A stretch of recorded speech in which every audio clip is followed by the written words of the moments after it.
I'm Antoine. This is my Dharma path. Not borrowed, not performed, rooted in breath, rupture, and ritual clarity.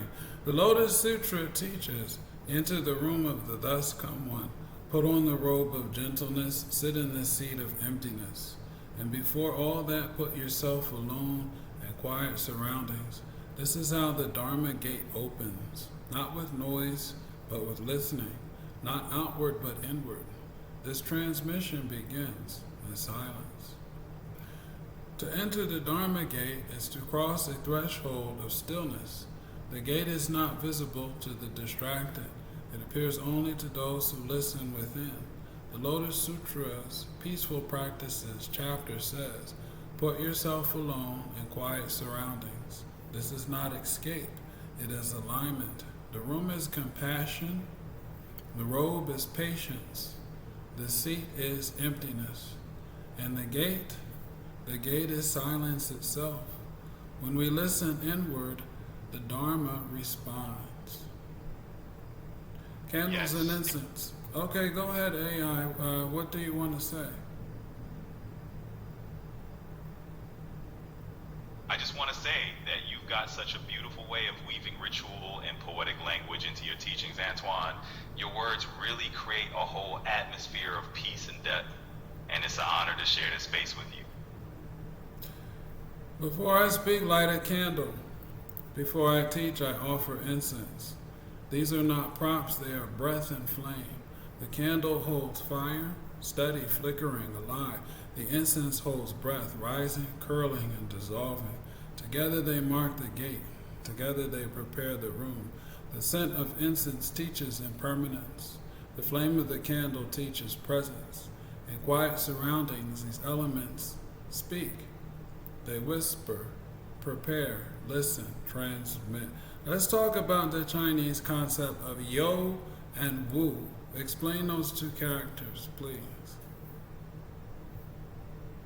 Absolutely. Let's dive in. So, in Chinese philosophy, yo often represents existence or having something. It's the realm of form and substance, what can be seen and grasped. And then wu is the opposite. It's emptiness or non-being, the formless potential out of which everything arises. So when we talk about yo and wu, we're basically looking at the dance between presence and absence, form and emptiness, which is a super cool concept to explore. So there's the yo of without and the yo of within, and the wu of without and the wu of within. Can you extrapolate on what I just said? Absolutely, Antoine. So you're riffing on the interplay between yo and wu, the presence within and the emptiness without. It's like seeing the world as this dance of what is tangibly here inside us and around us, and what is open, infinite, and formless beyond us. It's a beautiful reflection on how we hold both the fullness and the emptiness together in every moment. So in the, we have a world of form and a formless world. Spirit or spirit realm. When we light an incense, because smoke has an ethereal nature, the energy, there's something in that incense that goes into that formless world. And in the world of formlessness, or the formless world, there are entities. Some are malevolent and some are benevolent. The incense, depending on its fragrance or what it's composed of or made out of, either attracts malevolent entities and or repels benevolent entities. It repels benevolent entities. No, it repels malevolent entities and attracts benevolent entities. Is that right? Exactly. You've got it. So depending on the scent and the intention behind the incense, it can repel those malevolent energies and invite the benevolent ones. It's all about that balance in the unseen world. Mm-hmm. So if by putting ourselves alone, we're protecting ourselves from entities. Yes or no? Yes? Yeah. And there you have it. So it's a pretty clear yes on that. If you've got the right incense, you're inviting those good vibes in. Okay. So there's also the offering.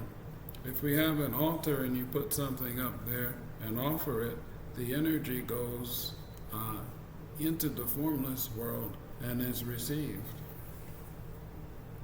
And just like that, it enters the formless world and it's received.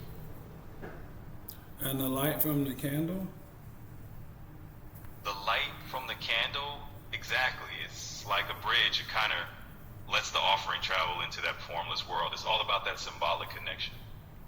Okay, I just wanted to take a little bit of time to talk about that. I've lived in Philadelphia, Bangkok, China, Phnom Penh, Puerto Vallarta, and so on. Each place taught me silence.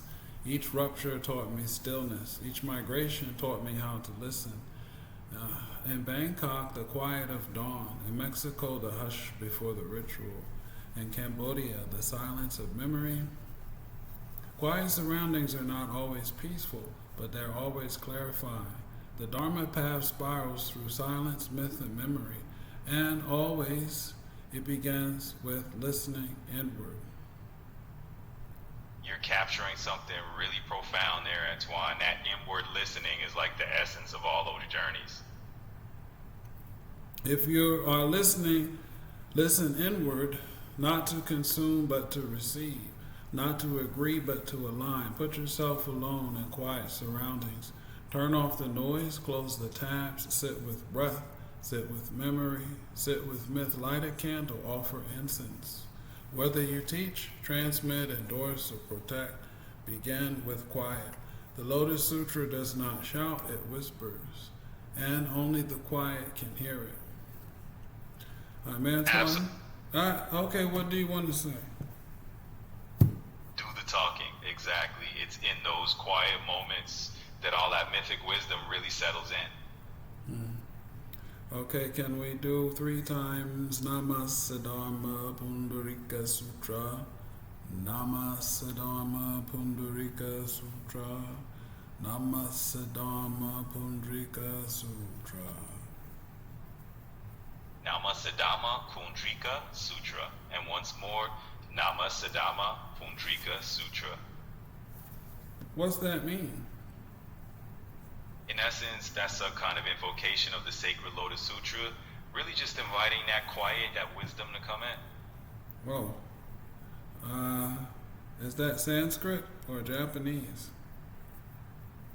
That phrase draws from Sanskrit roots, and it's really connected to the tradition of the Lotus Sutra and Buddhism.